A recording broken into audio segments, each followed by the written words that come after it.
Minutes of April 18th. Motion to approve. Second. Moved and seconded to approve. Any discussion or alterations? All in favor? Aye. Opposed? Carried.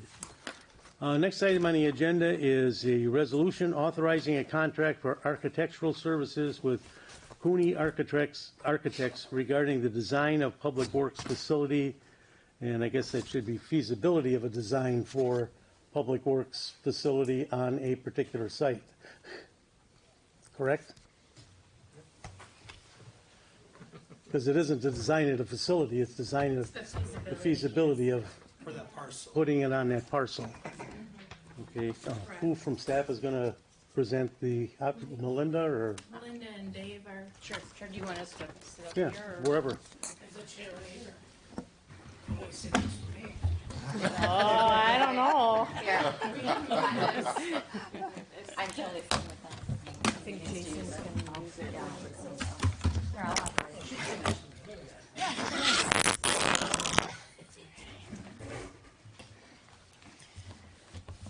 Okay. So, yeah, we have this resolution to approve the architect for the feasibility study. And I'm glad you clarified that, because that's what this is. It's just a feasibility study. You remember from our last committee of the whole meeting, there was direction given to find out whether we need to purchase another property, or if the DPW site could remain on the one property, or that the property that the city already owns along with the existing site. So staff was tasked with that. We were to report on our progress at the May 16th meeting, which we did because we brought forward the recommendation to retain Keeney. After the committee of the whole meeting in April, we formed a leadership team of Rebecca, myself, Dave, Kale, and Patrick. And we immediately started to reach out to different communities and find out what consultants they used, if they were a community that had recently built a garage or a facility similar in size to ours. After contacting those different communities, we found that the three firms that were most often used recently were Grafe, Keeney, and Barrientos. We did some in-person interviews of the firms we weren't already familiar with. Barrientos has worked with the city in the past, so staff, except for myself, were familiar with what they've done with the city.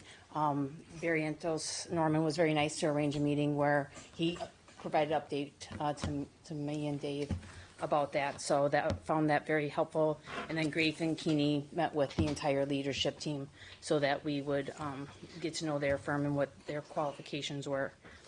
So from all of those meetings and everything, the team determined that all three firms were qualified to submit a proposal. We sent out a request for proposals, and we received them right before the May 16th meeting.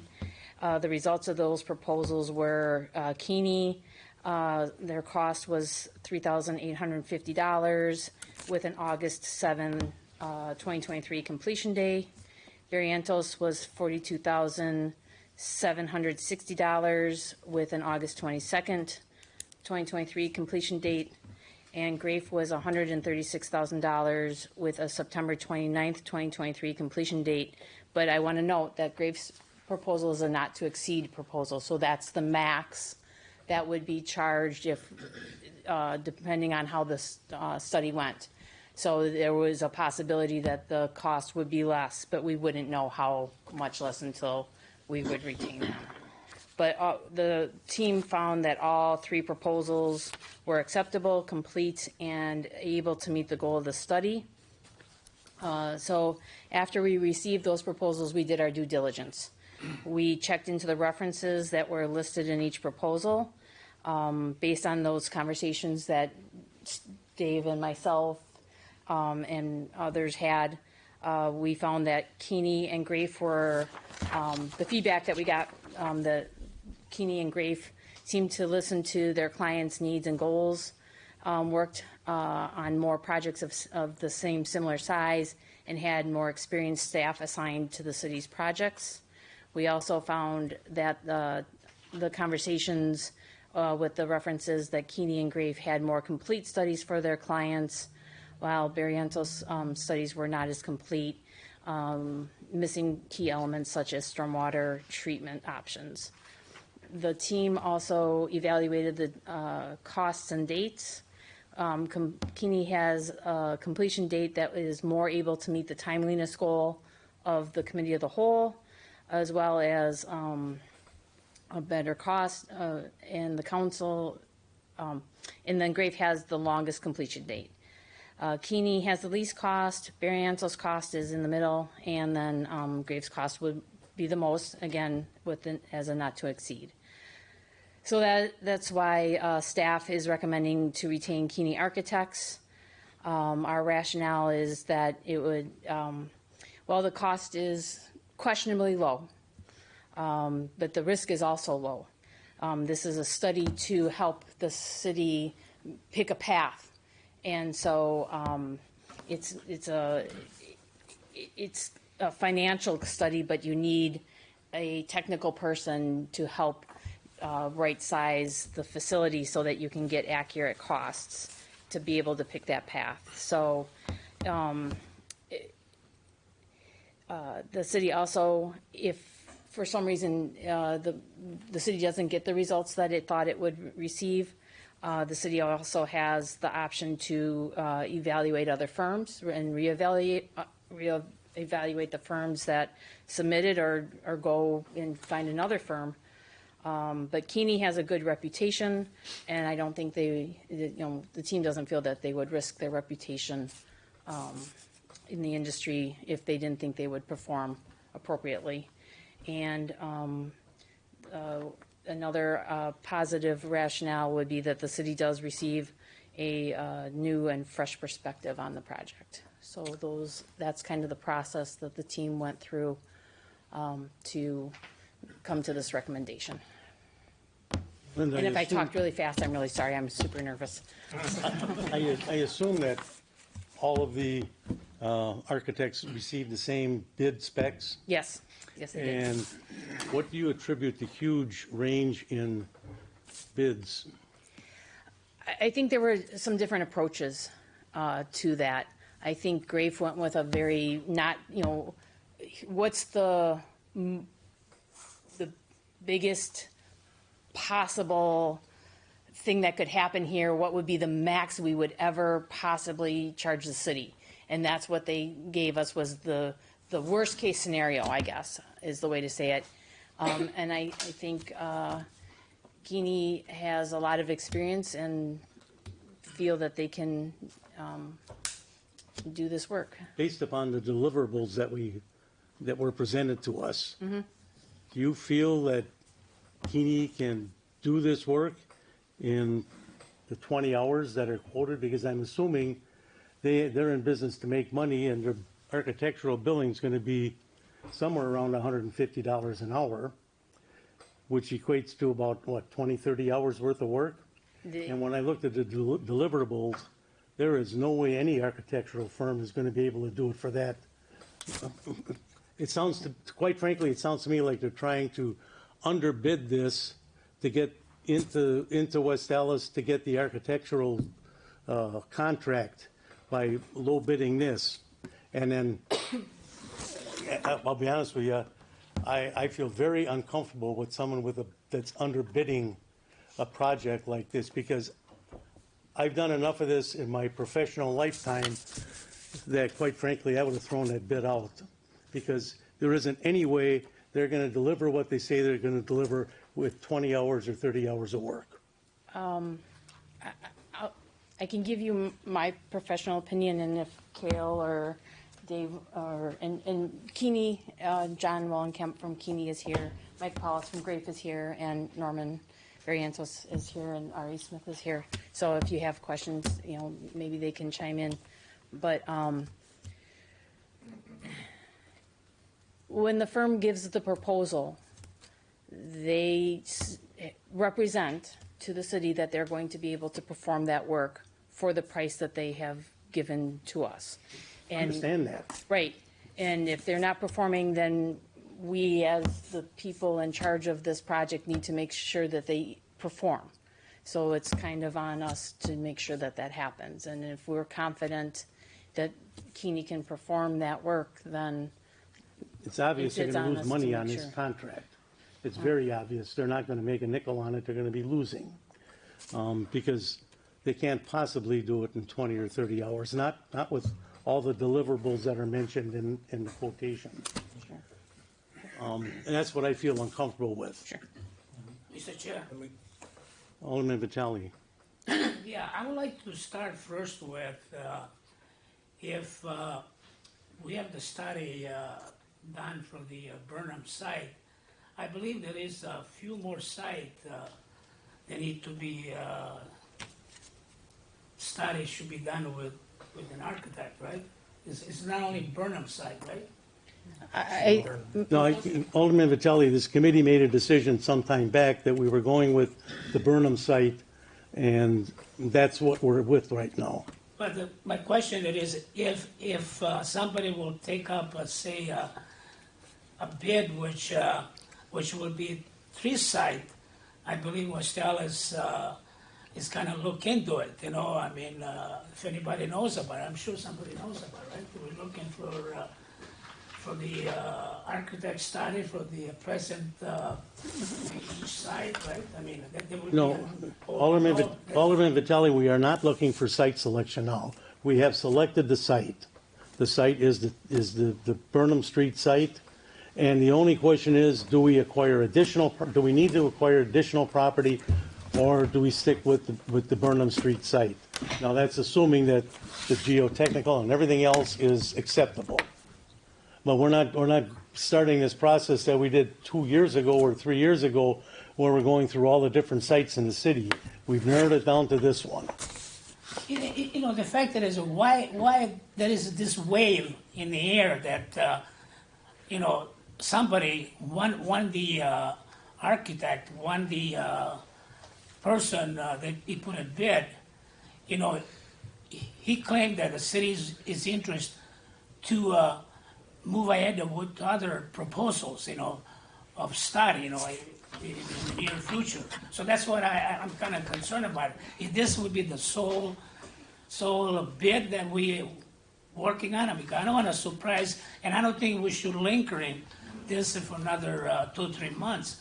To me, it would be you know, this proposal has been actually around for quite a while now. So the more we wait, I think the worse it is. So to me, there's no gameplay here. You know, I think we have to come up with a solution. You know, I don't know which one the council will choose. I think that's the proper directions.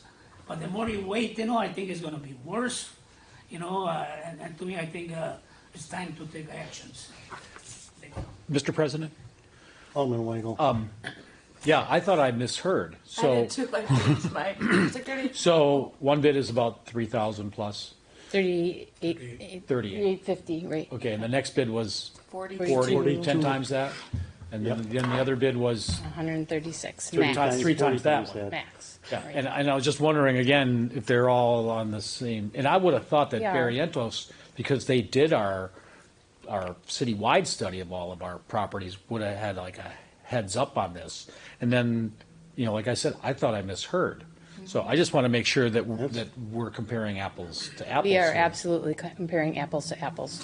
We sent the same proposal to all 3 firms, and they all presented proposal that addressed all the points in the proposals. Okay, and then the question for this committee of the whole is, this isn't committing us to using this firm for An architecture. the For architecture, final obviously. design. This is But- for feasibility study But- only. But if we take their word that this is feasible, and then we're back to the design build question, you know, one architecture firm says it's feasible at this site, and then we put it out to bid, and we don't get anybody else saying that we can get what we want on that site, I'm just worried about that possibility.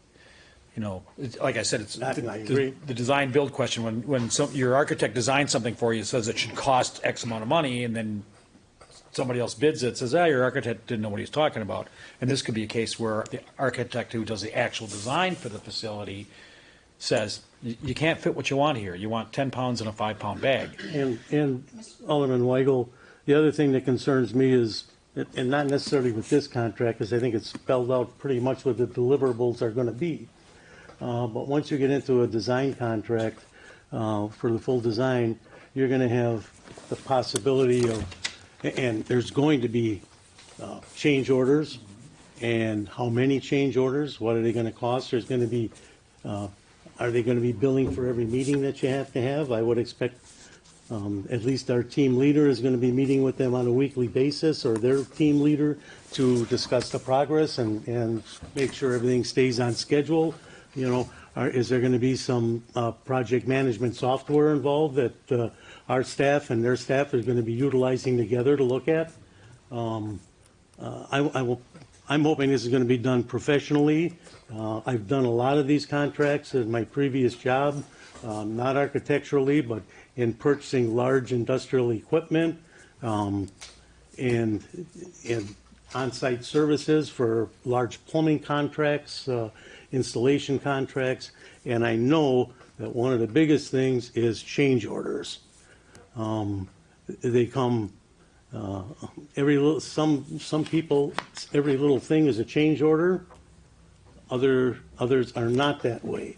And so I want to make sure that, you know, the architects, and I'm glad they're all here, understand that that's not going to be accepted. Legitimate, honest change orders that are substantial are going to be accepted, and there's always going to be some.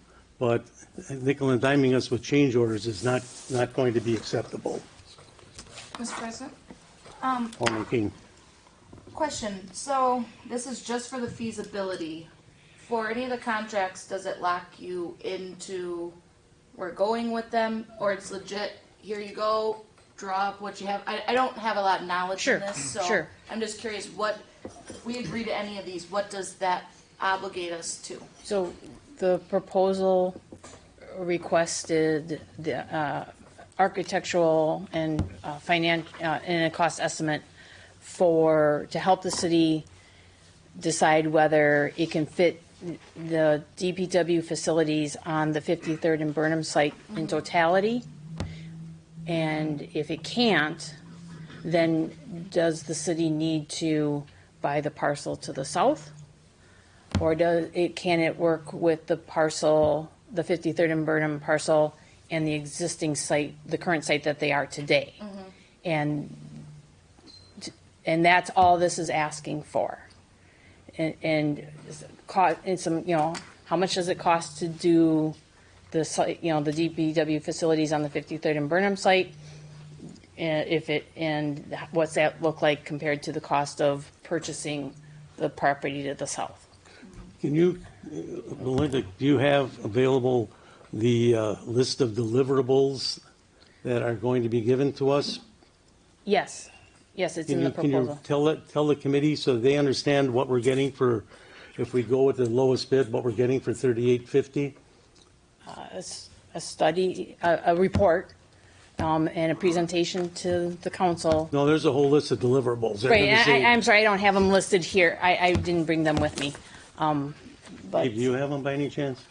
I don't have the RFP. I apologize.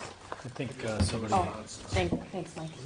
So, the responsibility of the consultant is to provide an outline of how the objectives will be met, provide a timeline of when the objectives will be met, provide a report of the feasibility of the objectives, which includes a written narrative of the reviews and conclusions, a cost analysis of the feasibility study, a workable schematic design of the facility, a workable preliminary site plan.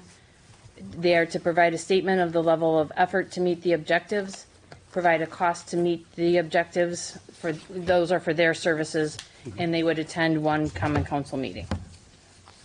So, There was other feasibilities in the, and I'm sorry if I mispronounced it, is it CUNY or CUNY? CUNY. CUNY. So- Because I read their deliverables, and there was additional ones in there. They were going to study feasibility of putting engineering department in there. There was an architectural rendering. There was a lot more than just what you're reading off, Melinda. And that's my question. How are they going to do all this for $3,850 without losing money? Mr. Chairman. I mean, there's a couple ways. Either you could ask the. Okay, but that's fine. Here. Yeah, maybe we should. Yep, I I could have. speculate, but I would rather have the person Yep. help me explain it. Sorry. John Wall, Camp CUNY Architects, thanks for having me tonight. I think the number one thing is, one of the key things Melinda mentioned is she's contacted our references. We have covered every aspect of the services you required on this and more. We heavily studied the site. I can tell you, I've grown up going to West Dallas. I'm excited about this project. You've done great things in West Dallas. We didn't lowball this just to get into the city of West Dallas. We do about 8 to 10 of these a year, analyzing exactly and beyond what you're looking to do here. In our proposal that we submitted, we went through 5 case studies even before we submitted the proposal, and we didn't get paid to do it. The thing is we wanted to come in here making sure something would work even before we submitted the proposal. A lot of work has been done already from the city to staff to purchase this land, what needs to go on there. I've been familiar with the Public Works building for the last 25 years. So a lot of the knowledge we already captured, we have in our firm already, and our expertise that we've done. Like I said, we do 8 to 10 of these a year. I've been doing these for 32 years. Our firm's been around since 1959. We would not come here looking just to get in here. Our goal is to give you a first-class project, a report that is beyond what you would need to make sure the residents of West Dallas get a building, and as it's noted in the thing, pays for itself for the life of the building.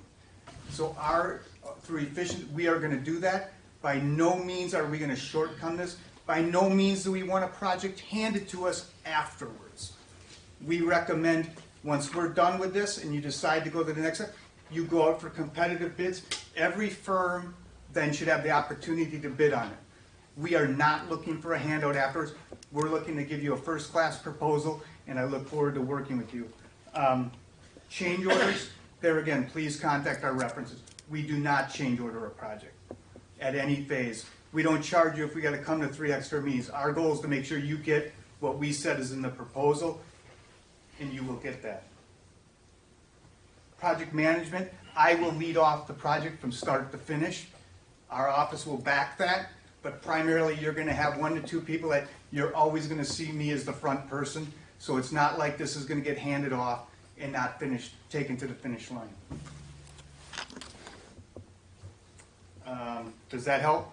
It helps, and I just want to make clear that I wasn't meaning to disparage your firm No. as far as your capabilities, because even though I have no experience with your company at all, I did look you up on the internet. You have a lot of references. You have pictures and photos of a number of projects that you did. So you certainly have a lot of experience in doing not only public works facilities, but other industrial buildings as well. So, I don't want to say that you're not qualified. My only question is, when I look at quotes that are this far apart, we had Barrientos in here that did the initial study, and I can understand where maybe their quote is lower than Graves, because he had maybe a little more systemic knowledge from doing the study. I was just blown away when your quote is 10 times less than theirs, and it's providing, the same amount of services. Now, you say you did a lot of this work ahead of time, and you're not billing us for it. What I was saying is, we did that work ahead of time to make sure we knew we could have a workable plan right off the bat, that we feel very confident that what you're looking to do there can happen. So I guess we wanted to go in there, first of all, show us that we did study it and look at it ahead of time. We didn't just give a number to get in. That was not the intention. Like I said. How do you break down your 20 or 30 hours of It's labor not- that you've got here? Yeah, it's not 20, 30 hours. a lot of the data and things we use, we'll implement and bring it. I would be lying if I came here and told you that that number was in somewhat of an error. But our services and hours will be provided to the city of West Dallas and clients, and you will get everything that's listed in that proposal. And then what I would say is, if at the end of the second meeting, you feel you're not getting what you're looking for, please let us know, but you will not be discouraged. Our past clients will highly recommend it, and will talk to that they get and got beyond what they asked for. Mr. Chair, Alderman Vitale. you know, it seemed to me that as time was some discussions about that. So the fact is that representing the taxpayers in West Dallas, the bottom line is, based on what I heard tonight from the gentleman and what has been talked, what would be the loss, really? We're not talking about $50,000, $60,000. We're talking about not even, I mean, say $4,000, and that's it. To me, that's a proper thing. If he does not perform the way he should, well, we can all disregard this contract, really. I mean, that's the bottom line. I mean, we got the staff that oversee that. So at this point, you know, really, if you want to, the council, if you want to take action to move ahead, there is not that much money. The change is not a lot of money, you know? I mean, Alderman Vitale, I couldn't agree more. I mean, if you're looking at it just from the quotation standpoint, absolutely. I've been in this business of purchasing for a long, long time, and the low bid isn't always the best bid. You get what you pay for sometimes, and I just want to ensure that what we're going to be getting is substantially more than what we're going to be paying for, because the value has to be there. Alderman Lysak, you know, the fact is that I understand, and I must say I don't agree with you, but the fact is, if all those words that I heard, and plus talking with the city staff, well, I give the city staff some trust, because if they feel that's a route to take and will be helpful to our community, again, I mean, it's a change money for what we pay for this architect, really. There's no gameplay. It doesn't work out, we can always kick them out, you know? That's why I use that terminology, really. I mean, it's not a nice one, but that's the way it is. Anyone else have any comments or questions on this? Mr. President, Alderman Weigel.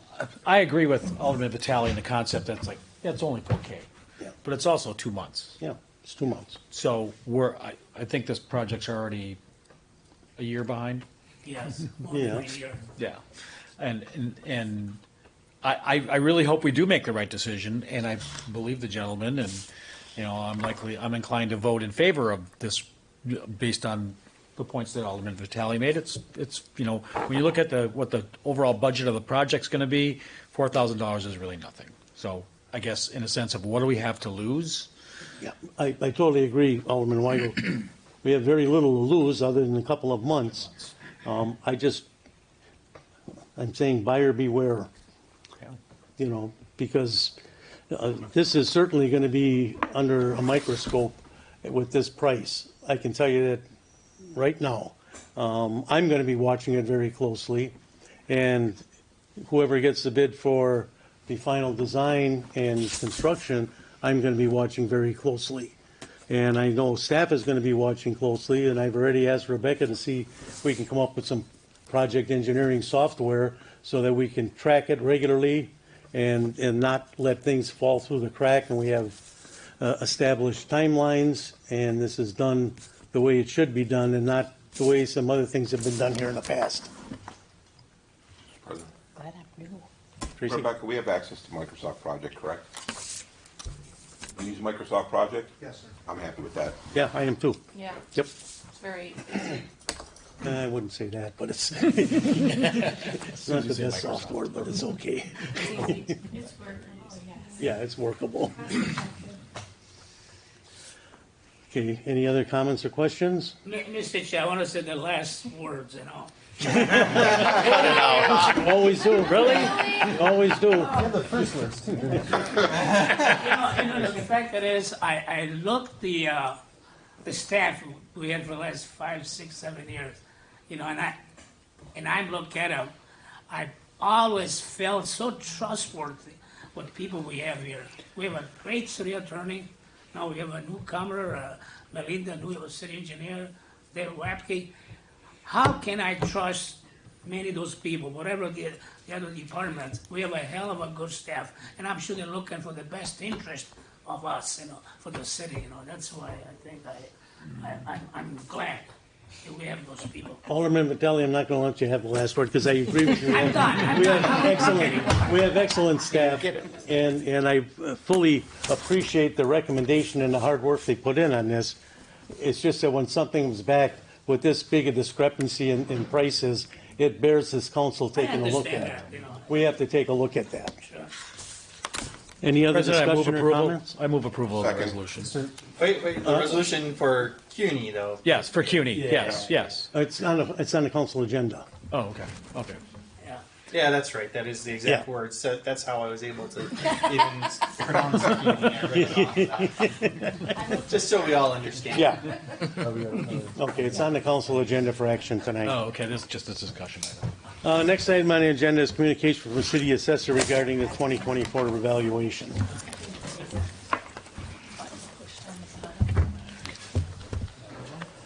Oh, the actual screen, you mean? Yeah. That's a big swing. Yeah, Marty, I thought I wrote it down wrong too. She said 3850. Oh, was it 38,000? That's weird. Down here, we're gonna have a slideshow. Can you see it? You see all right? I can see fine. I can see fine. I just, Come sit by me, Dan. More cool guys down there. This whole council's full of cool guys. see all right.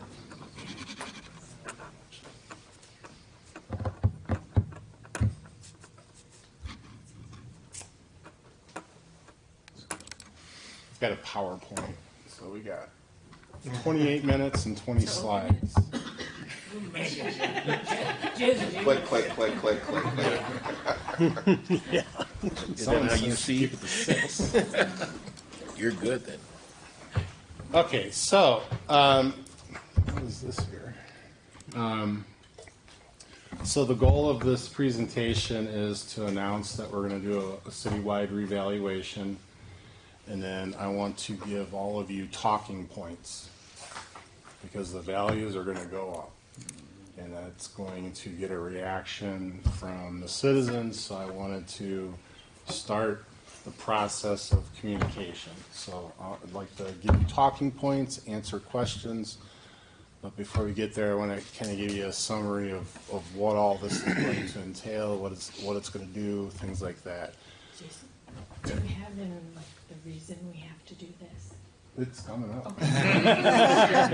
I've got 20 slides. Okay. Yes. Thank you. Yes. Now, I'll try to make it exciting because, assessing is really, really sexy stuff. So really, we have a valuation model that we use, a computer model to value all the properties. It's our job as an assessor to keep that in line with the market. So if the market's going up, like we've been seeing, you get this disconnect between the market and the model. And you do a reval to bring it back together, make it in line. So this is not a tool to collect extra taxes, so that's going to be one of the major points to make. This is really just bringing our models in line with the market. So it's codified and it's mandated by law that we keep it within 10% of fair market value. So that's a swing of 90 to 110%. So if you can keep your assessed values within that range, you're in compliance with state law. If you fall out of that compliance, you get a letter from the DOR saying, hey, you're out of compliance, and they give you 7 years to bring it in compliance. If you get to the end of those 7 years and you have not brought the values in compliance, the DOR will contract and order a reval and hand the city the bill. And I'll show you what that could mean down the road coming up. So our history here, and I put this up going back to 2013. So you'll see that these values through these years were generally around 100%. And then we did a commercial reval in 2019, and we're still within that range. But then starting, and this is the big surprise, I really thought values would go down in 2020, but they went the other way. So this declining assessment level represents a market that's going well above the market. So this year, we're at about 70%. So if you look at an assessed value, you can generally assume it's about 70% of what the property would sell for in the open market. And so that's what this graph represents. Just a little bit of history. How did we get to this point? Why are the numbers so bad? So the last residential reval was in 2013. Then we did a commercial only reval in 2019. The plan back then was we were going to move from a fully staffed assessor office to a hybrid model where you keep an assessor and an administrative assistant, and then we would contract out with a private company to do reval work. And that was the plan back in, approved in 18 and implemented in 19. A lot has happened since then. We've been short-staffed since then. So in 19, it was just me and my admin. 2020, we all know what happened. We did have an appraiser position approved in the budget, but it wasn't funded that summer, because I don't think anyone really knew what was going to happen in the summer of 2020.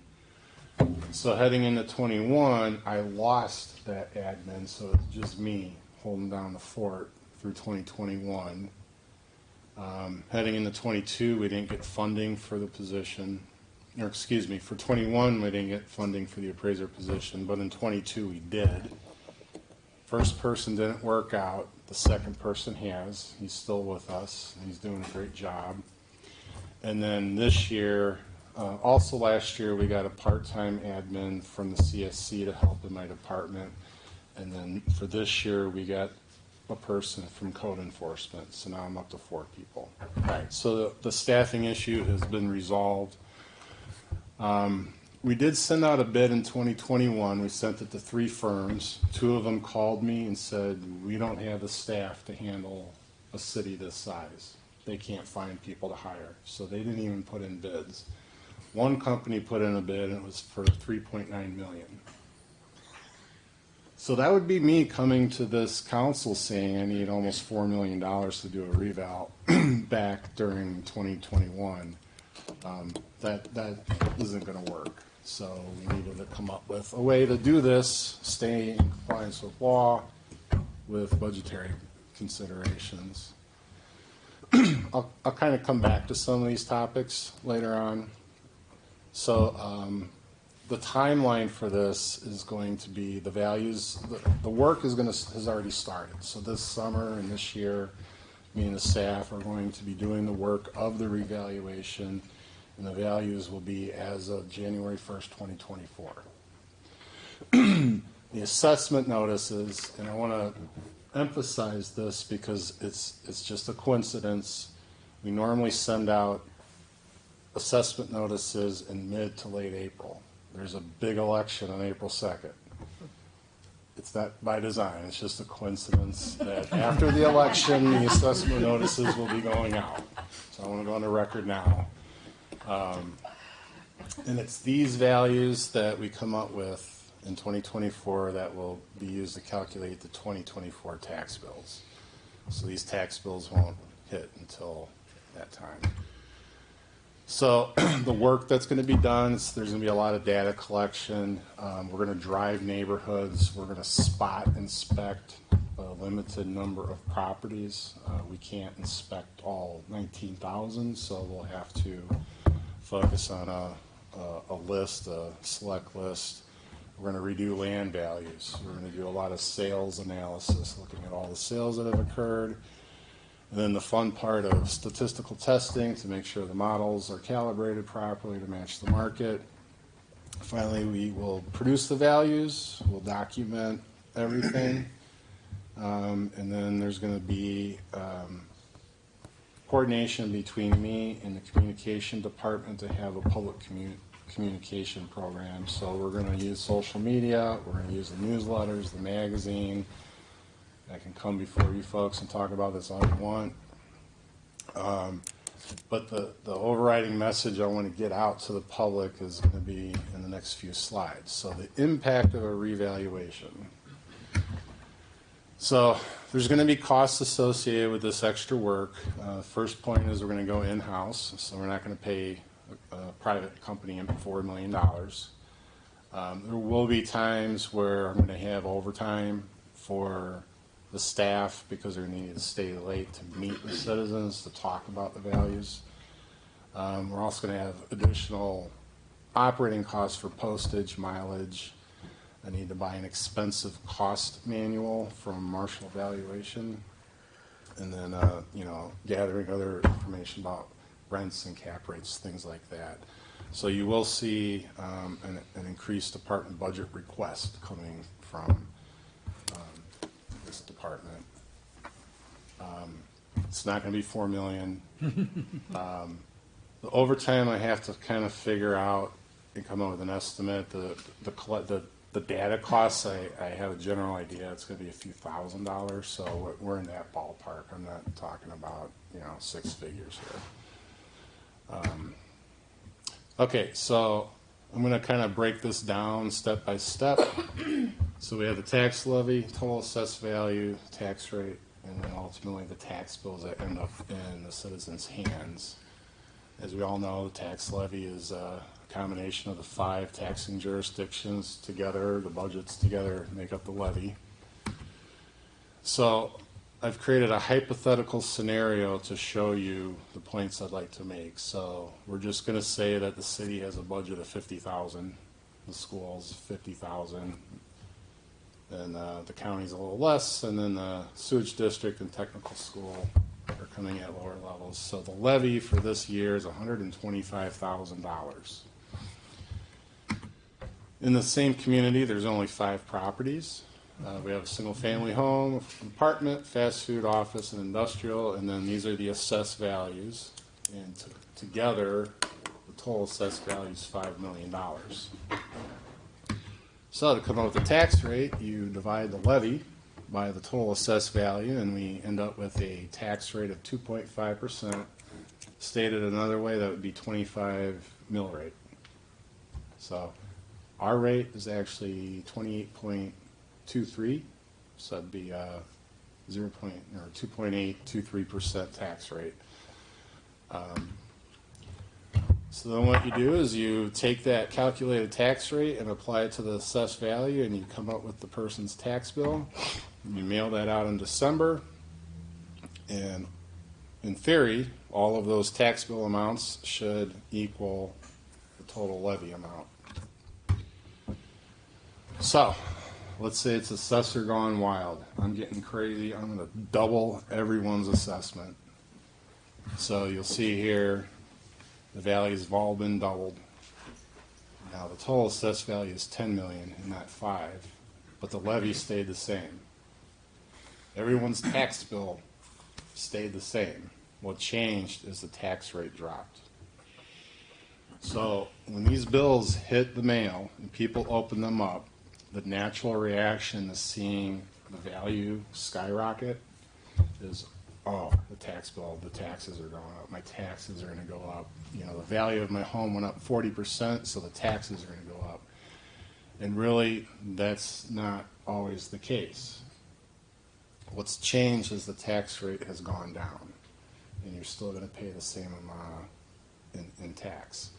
So it's a natural reaction. It's very common. I even see it amongst appraisers and people that work in real estate. There's just something ingrained that if the assessed value goes up, your taxes are going to go up. So I wanted to show this to you and make this point. Now, if we go the other way, let's say I cut everyone's value in half. They look at that, they're happy. The value went down. My taxes must go down. No, your taxes are going to stay the same. What's changed is the tax rate has gone up. Now, this is just a hypothetical example to show this. This is just a side-by-side comparison that you can see that values has changed significantly, and the tax bill stays the same.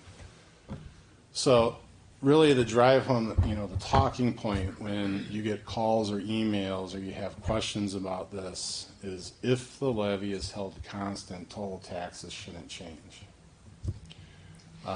So this should make very clear to most people that what drives the tax bill is the levy, not your assessed value.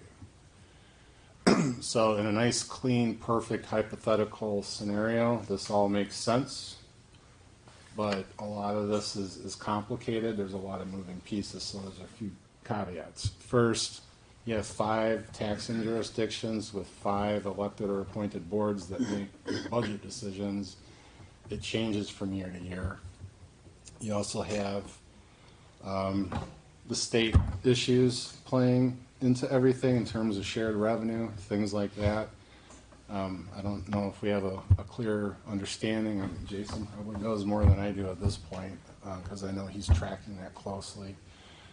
And then the second point down here is a warning that I just told everyone that if the levy stays the same, if taxes should stay the same, but that may not always be true because if you weren't properly assessing properties in the past, meaning you didn't have an accurate description, you may have been under-assessing a lot of properties and over-assessing others. So when you come through with a reval and you correct a lot of those mistakes, someone's value may go up more than they should have been assessed higher, but they were under-assessed. So they got used to that lower tax bill.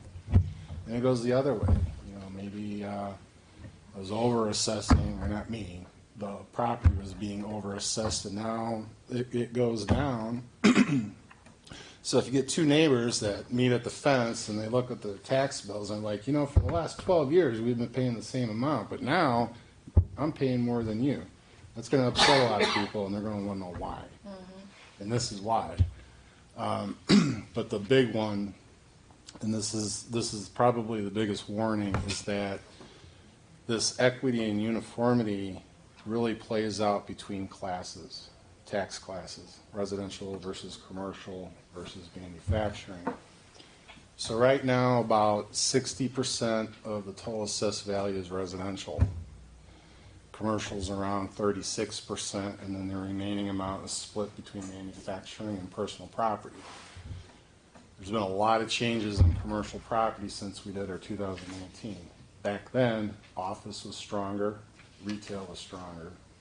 A lot of changes. Multifamily has gone up, and industrial has gone up, and residential has gone up. So when you start shifting that around, let's say commercial comes down, that burden gets pushed off to manufacturing and residential.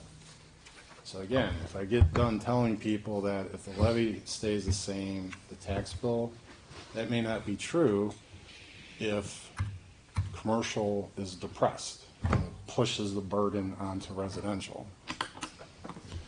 So that's really the crux of what I wanted to share, is that it's not always the assessed value changing that affects the tax bill. It's things like shifting of the burden from one class to another. One other thing, it's not on the slide, but this year has been strange. We've had interest rates shoot up, supply is depressed, but values are still going up. They've gone up 6.8% from last year. So the few homes that are out there that are listed and selling, people are bidding them up at 6.8% interest. I don't want that 30-year. I'm happy with my 3%, but, you know, there's people out there, you know, willing to pay to get into a house. So that concludes this presentation with 10 minutes left, and if anyone has questions, I'll... Very informative, thank you. Mr. Chair. All right. Alderman Hans. And Jason, so, since the last reval 10 years ago, Zillow is something that we have access to, everyone has access to, and other websites like Zillow. And I know you can't just take the Zillow information and transfer that to as Zillow values as of January 1st. The Zestimate. The Zillow's estimate, yeah. And explain to us how maybe Zillow is part of and other sites like that are part of the valuation. Where do you differ from them? Tell us about that. So, there's huge changes in the residential appraisal profession. It's basically being automated. So the days of a single human appraiser coming out to a house to do a refi appraisal or appraisal for a purchase is about to go away, and the clock is ticking. Probably this year, it's just going to be automated. So guess what? That's what we do. That's what assessors do. It's automated. This is how 4 people can appraise 19,000 parcels. So what you're seeing in the private sector is pretty much what tax assessors have been doing since the 1920s. Well, really since the 60s when the computers were brought in. A lot of the first computers were used to do property tax work. So, more specifically, the downfall in any kind of automated system is you still need someone to go into that property and visually look at it. So how they're handling it on the private sector side is they're hiring inspectors, usually brokers, agents that need work. Maybe it's slow, or they're just hiring people to go and you can go sketch the house by scanning. You don't need to sit there with a tape measure and doodle it out on your graph paper. You can just scan your phone and it draws the sketch. You take your photos with the phone. So you can hire someone, say, for $30 a property to have them go out there and do all that, and they feed that into the database. You have entities like Fannie and Freddie Mac, which buy up all the mortgages on the secondary market, and they've required that all appraisals have to be in a uniform data set language. It's all done so you can feed it into computers. So assessors already do that, but probably in a less efficient way. You still have staff, you still have these contract firms. So if you get this industry up and running where you have property inspectors and you're feeding this huge database, there's probably going to be a time where a state will contract with some data firm to assess The whole state. So, there's a horizon on my career. Yeah. So You could start that firm. I could start that firm. The only hiccup is you're still going to need humans to go take pictures, and because you can't smell cat urine through a computer. You can't see mold, or smell the mold, and I don't want to. You still need humans with skills that can look at structure and components and make value judgments. But the way it's going, it's all machines. Mr. Chair. Mr. Chair, Alderwoman Grisham? I think Tracy beat me. Oh, I'm sorry, Tracy. So, you guys mentioned Zillow. I think Zillow is part of the problem. I'm going to give you an example. A friend of mine went and looked at a house this weekend. It was a 1,500 square foot home. It was listed at $400,000. By the time they were there in the afternoon, there was 6 bids in, and it was already up to $450,000. And Zillow estimate, their Zestimate, estimated it at $485,000. There is no way that house is worth that much money. And so I think that's part of the problem. Wants to have an arm's Well, length 'cause you got- transaction. As long as someone's. Because you got some idiot that's going to pay it. Someone's paying for it. You got some idiot that's going to pay it. Yeah, But then it's worth it, I guess. I think that feeds into our problem with when it comes to reevaluating homes and property values. We look at things and go, oh, we've got, this area, the houses are going up, this area, the houses are going up. How much does it cost to build a house? It's $300 a square foot right now, I think it is, estimate for a brand new home. I don't know. Are we evaluating our homes that we currently live in that way? No. That's where I think we have to start thinking that way, because cost? if we're evaluating at the new cost of what a new house costs, and we've got a house that's 100 years old, there's no way that 100-year-old house is still going to be equal or higher value that we're looking at down the road at something that would be new and comparable to it. So the way this works is it's called a market modified cost approach. So we use the cost approach. We've updated the tables and we've gotten that data and we're going to value that property.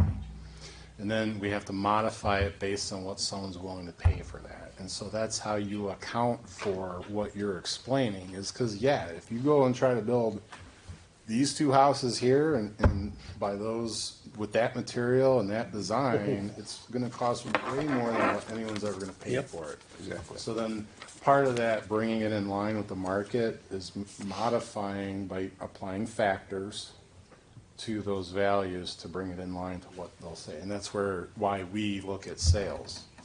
So there's the cost, but then there's what are people willing to pay. And really the difference is the depreciation. Some of these homes, the old growth lumber, stone foundations, the craftsmanship that you see in some of these homes, they don't do that anymore. Right? To pay someone to do that, you'd have to find a person who could do that kind of work. Right? This is the inside, right? We don't go inside the house. No. So part of that $3.9 million bid included inspecting all the properties, and we can't do that. We couldn't possibly go into 19,000 homes. So it's just a perimeter So around the house. we're going to do inspections of the neighborhoods, outside inspection. Going forward, we're going to be on an aggressive property update plan where we're going to, as permits come through, that's the opportunity for us to get into properties. As they pull a permit, we ask them to come by, and that's where we update to more to what there is today.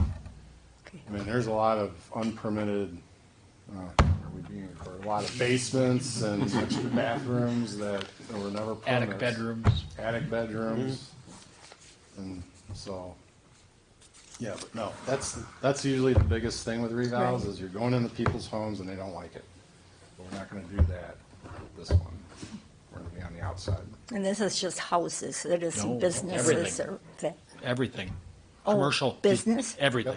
Oh, wow. Except not manufacturing, because manufacturing's done by the state. Right. Everything. Personal property might be going away. Right. So that's going to shift that. That's got to go somewhere. That's gonna- Somebody's coming from somewhere. It's like the water bed. Mr. Chair, we have. Yep, 2 minutes. A minute and a half. Minute and a I want half. to sum up my question to you. I opened up my eval and my eyes are going, ooh. What happens when I say, okay, I've done no updates. Now you've explained everything, which I can in turn explain to a constituent. However, they're not buying what we're selling. We want you to come in. How many times, or what would be the protocol for that? And say, okay, I'm going to challenge this re-eval. There's no way. I've lived in my house 30 years. I haven't done a single update. How can you say it's worth that, even with the market going that way? So when we get those calls or emails, we'll ask them questions. Then we'll ask if we can come out and look at the property and if they're okay with us. Because there's trespass laws, they need to give us permission. Right. We'll drive out there, we'll inspect the property, take pictures, we'll ask them why. A lot of people react to the tax bill.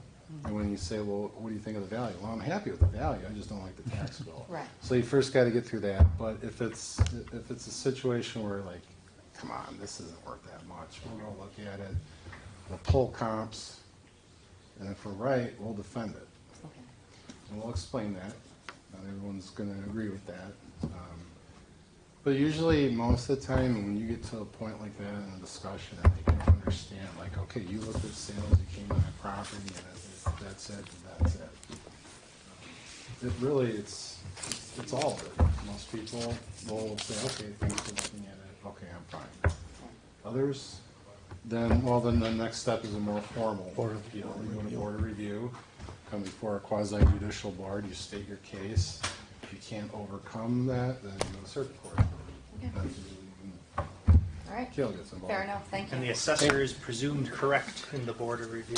Motion to adjourn. Is there a second? All in favor? Aye. Opposed? We should have Kenny build that or bid that. This is a great example.